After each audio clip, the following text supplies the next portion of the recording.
The good life is waiting for you here at Dominican Village. When you're here, you're home. Welcome to your comfort zone. Great food, good friends, all right here in a caring atmosphere. The good life's waiting for you. Dominican Village, when you're here, you're home.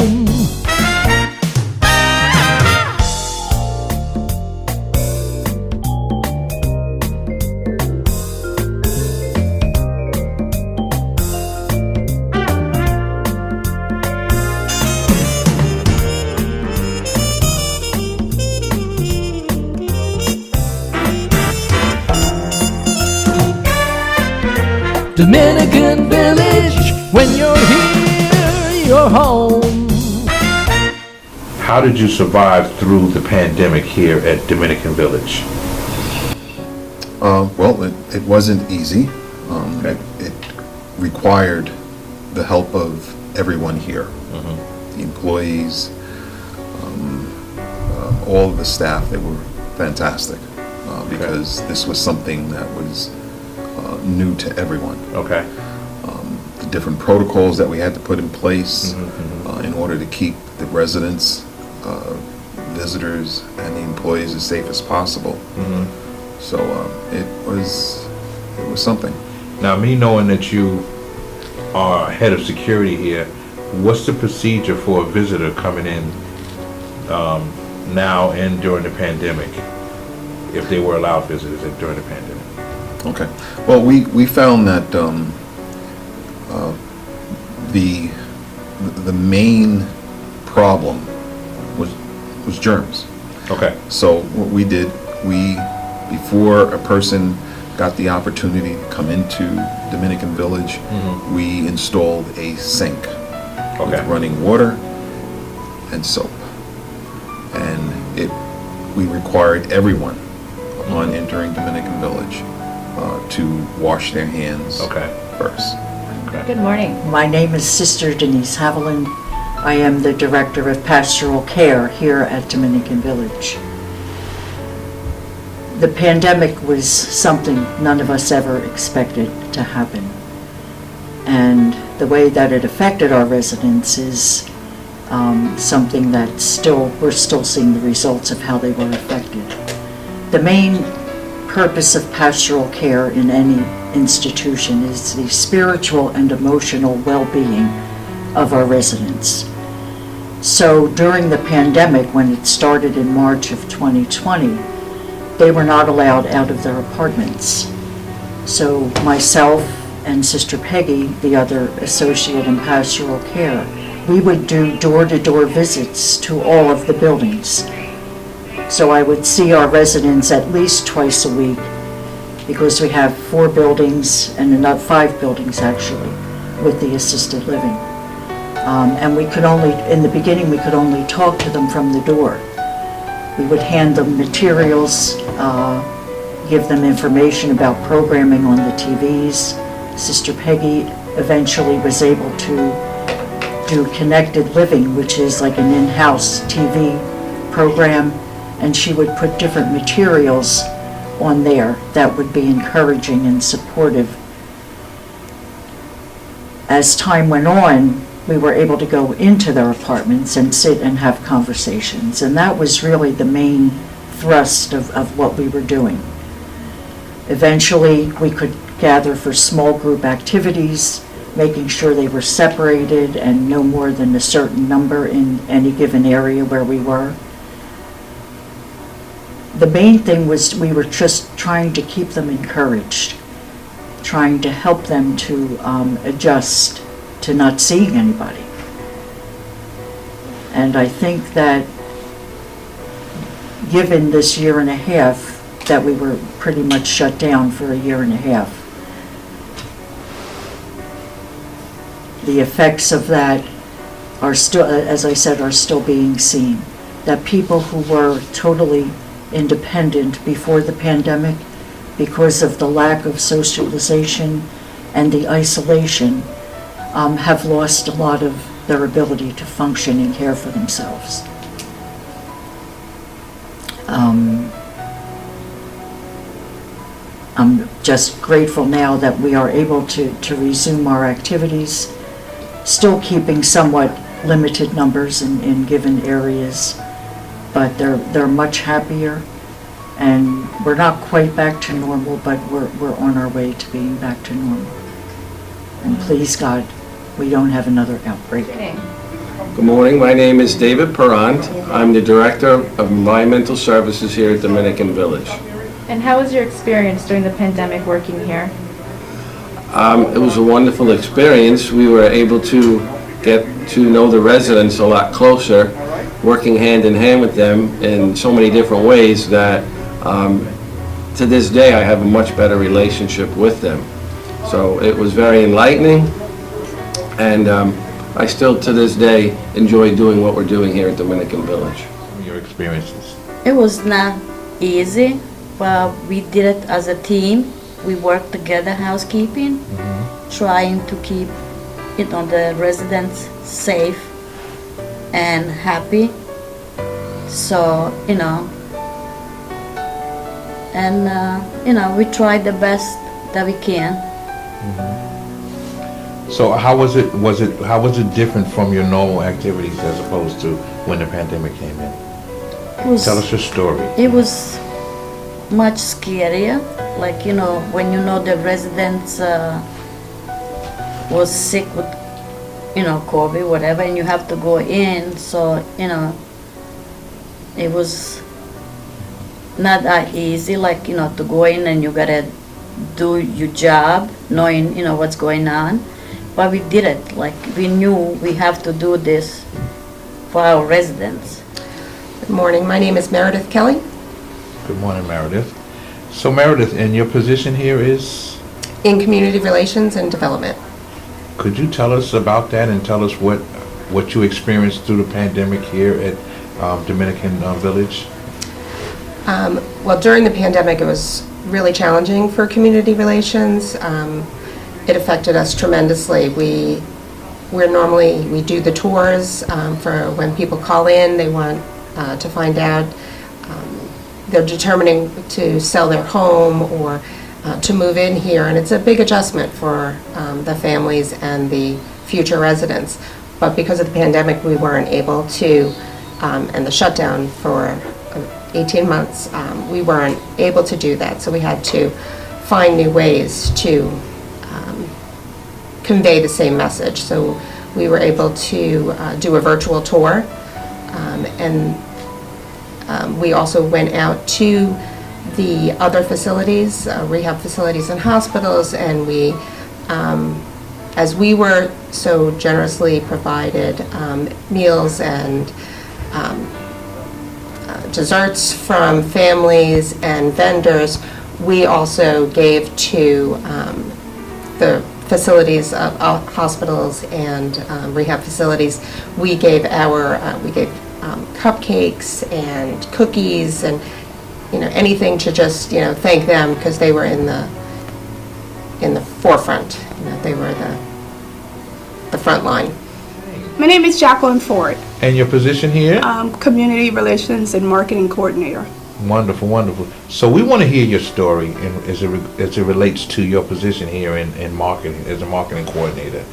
Please just feel free to let us know how you guys survived through the pandemic and how it affected your position. Well, our roles certainly changed. In marketing, we're very hands-on and giving the tours. So there were no tours or anything like that. So our roles certainly changed. We were more community relations. The calls we were getting were more about how our residents are doing. They're in their 90s and family members are concerned about what we're doing. So our roles changed in that aspect, where we were encouraging the family members that what we were doing was the best, and we were very hands-on with that part of it. More phone calls, encouraging our residents. We've got to visit our residents, and it was a one-on-one. We jumped in with all kinds of, in all of our departments, activities. We were doing hallway activities, non-traditional roles, but we were happy to do it because here mission is really in our hearts. You have to have a heart of servitude to do something like this. So our hearts are in it, and we just did the very, very best that we could, given the circumstances. Not in our control, it was out of our control, yet we were very close. We are already very close to our residents, so it became more important that we were hearing what they had to say. You know, the loneliness and the isolation is a real part of this whole pandemic. So we had to be creative, and what we did, we're very fortunate that we sit on 13 beautiful acres, so our residents were still able to take walks and different things like that. And we did the very, very best that we could, you know, given the circumstance. Hi, my name is Heather Malstead, and I'm the case manager supervisor in the wellness department at Dominican Village. Okay, and what was your experience during the pandemic here? Well, it was a hard experience. It was definitely very emotional because we had residents who really didn't understand. They really didn't understand why they couldn't see their family members coming in. So it really changed our role here at Dominican Village. And I had the fortunate opportunity to work very closely with the nurses. And the nurses really had to provide a lot of support and comfort to our residents when they really needed it and when they were lacking getting that from their family members. My name is Suzanne Osterberry, And what's your position here? Activities Assistant. What was your experience like during the pandemic with you and the residents? And Wow. Well, it was hard in the beginning. We had to come up with ideas to entertain and be with the residents because we were the only ones that they were seeing. And in the beginning, we did some parades. We went around the buildings into each corridor, the corridors around the building. I don't know what you call them, but we went into each one of those to try to reach as many residents as we can. We were banging pots and pans and singing and playing. We had costumes. It was our way of sending our love to them, and it was nice. Then we went into the corridors, masked up, and we were able to entertain them by their door sides. We bring them desks or like portable tables to bring them activities, play games with them. Bingo was kind of fun. We used our radios and our cell phones to be able to get the numbers to everybody. We would put each person, we have 3 floors in some areas, and we would put one So person. then we come into the pandemic, and that was sudden.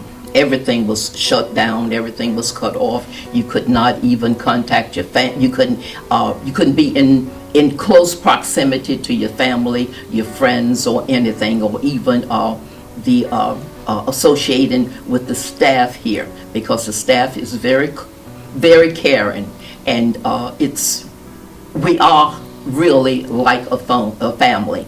They realize that when we come here, that it's a total change for us, and that we need all of the comforts and all of the caring and concern that anybody can give to us, right? So we were totally cut off, and we could not come in for communal activities, and our meals, which are the most important time for all of us to get together and to commiserate with friends, we couldn't do that. So we were served by the staff. They would come to our apartments and they would make deliveries, and that could be like really mundane, but we had these young people who they really interacted with us. They knew us. They were familiar with us. Some of them would dance around or entertain. You know, when they come to the door, they would sing and just absolutely cheer us up. So that for the beginning, that was like really enough. But as the time dragged on, because we thought that, well, yeah, hey, it will only be for a short period of time. And they attempted to open up, and then we had to shut down and open up and shut down. So it affected us in different ways. Some of us, sort of took it in stride a bit, and others of us who were like really a little bit more fragile, it really began to work on us.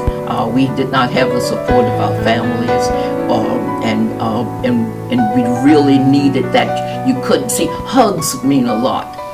So when you cannot hug a person, you cannot hug another person, you don't have that touch, that human touch is just so important to all of us. Well, actually, first I want to tell you when I started here is when Dominican Village was opened 30 years ago, and I'm just one of the original employees.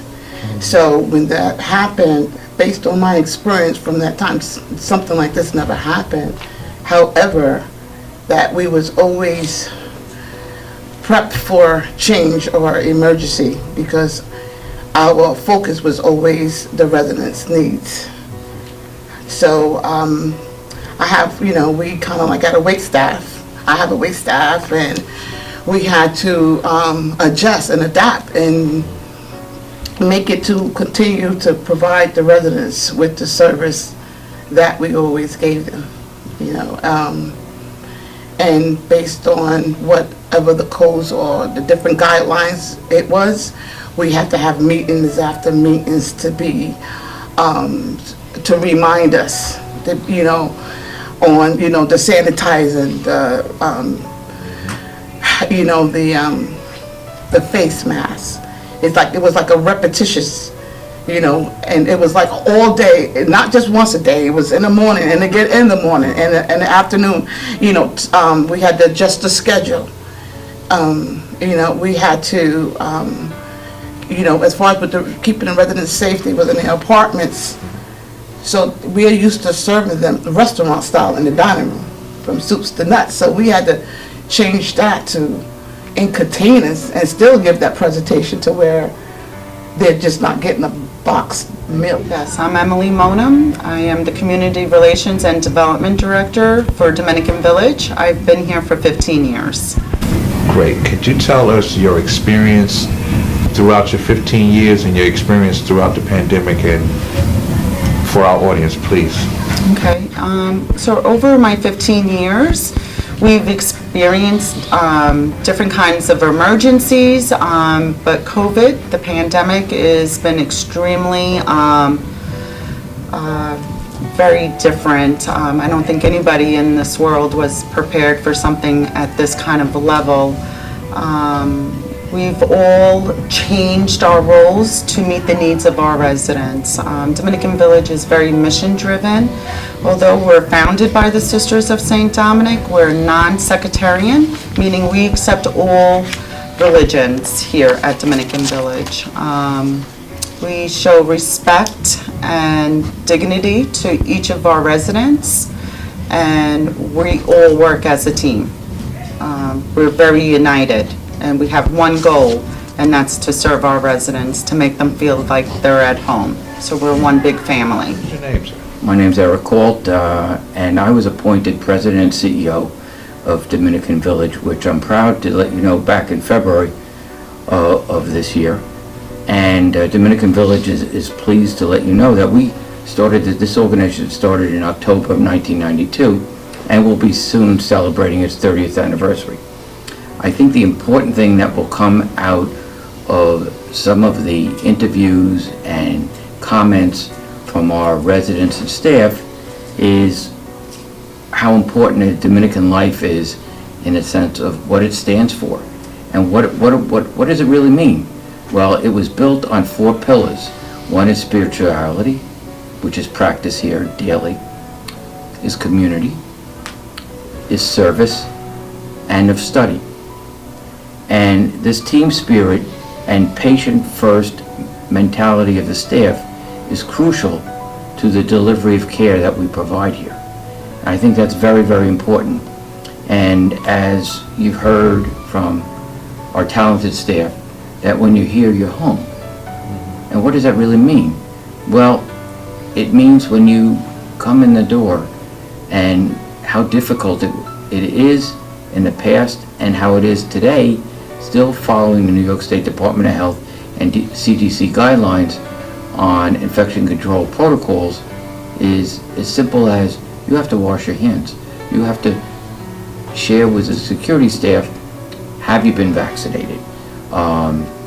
And more importantly, your exposure over the last couple of months, so that we can make sure that you're not at risk to our staff, to our residents, and to the family members. And that's very important, safeguarding everyone, because the last thing we want to do is return back to the period when we were basically quarantined, where you heard from our staff and our residents that they had to spend their time in their rooms, breakfast, lunch, and dinner. And that was, from a quality of life point of view, did not benefit anyone. And the staff were challenged. The activity staff were challenged to be creative in doing activities in the hallways so that there wouldn't be any cross contact with other residents. And most importantly, we had to make sure that they were getting the services that they provided. And additionally, it was a new challenge to our food service department, because we never delivered 3 meals a day to their room. The reason that they came here, and we encouraged them to come here, is to foster independence and quality of life. And they would come to the dining room for their breakfast. They would, the assisted living residents would be coming for their lunch and their dinner. And now they were put in a position where they couldn't leave those rooms. And their only discussion was when the staff would come to them. And it also raised a very interesting issue as to the vendors that provided the quality services to our facility, and those who were in food service, those who provided the PPE equipment, because now we were requiring to have 3 times the amount of masks, disinfectants, and a whole host of other infection control items that we need. So the organization was challenged, and we had to turn around and challenge our vendors. And our vendors were so reliable. They stepped up, they provided the items that we needed, and at the same time, our staff had to raise their level of education and safety, because, again, this is not a hospital, this is not a nursing home, it's assisted living and it's independent living. And staff had to be updated on current infection control practices. Very good, very good. You mentioned the vendors, and without making any, without mentioning any name of the vendors, overall, were the vendors, did their delivery schedules, did it affect them throughout the pandemic in terms of delivering products here to the facility? Well, what happened was they were facing shortages. Okay. So what was happening was we had to reach out to them, and if they couldn't provide certain items because they were conflicted by the distribution chain, just as the big box stores as Costco and Walmart, we were also impacted. So we were also feeling the guidance of CDC saying you have to have a minimum of 3 months of gowns, gloves. And remember, our staff had to, in assisted living, every time they went to care for a resident and went from resident to resident, they had to change their gown. They had to change their gloves. They had to change if they had booties on, okay? And their masks. So if you think about the turnover and the additional cost, which, again, the facility was required to inherit, because we don't, our residents in assisted living aren't covered under Medicaid or Medicare. So the facility, at the direction of the Board of Directors, who was very, very supportive, the Board of Directors is whatever our residents and our staff need, we're going to get it. So the cost was never a concern. What was a concern was working closely with the vendors who made themselves available 7 days a week. If we were short an item, they would send special drivers. They would do whatever it took to meet the needs of our residents. So, you know, it was a team effort. The vendors, the staff, the community, and I will also say that the politicians were very, very supportive, because we couldn't thank our state senator and our assemblywoman more, because they made themselves available. Our commissioner of health in Suffolk County came and in-serviced the staff on the need to take the vaccination, and that's crucial. And as of today, we have at least 90% of our staff vaccinated.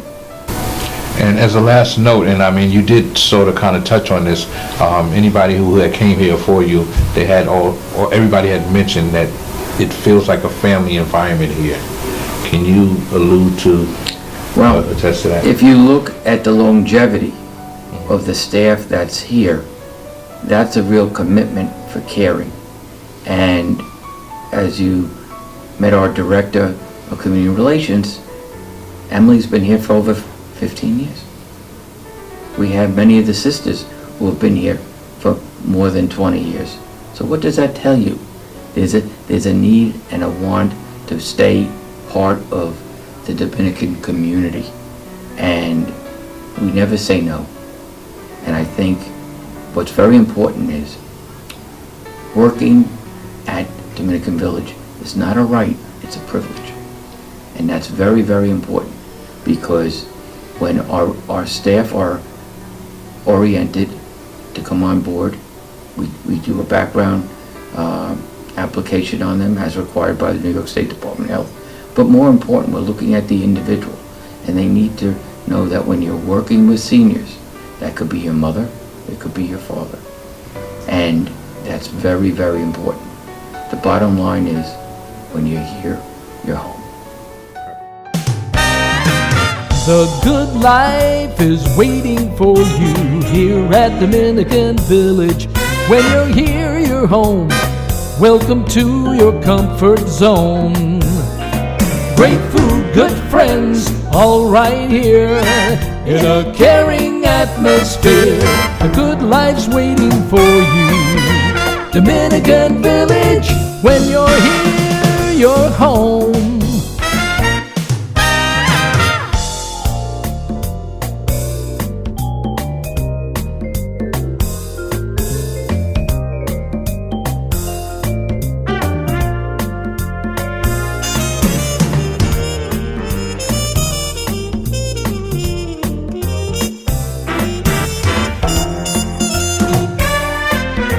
Dominican Village, when you're here, you're home.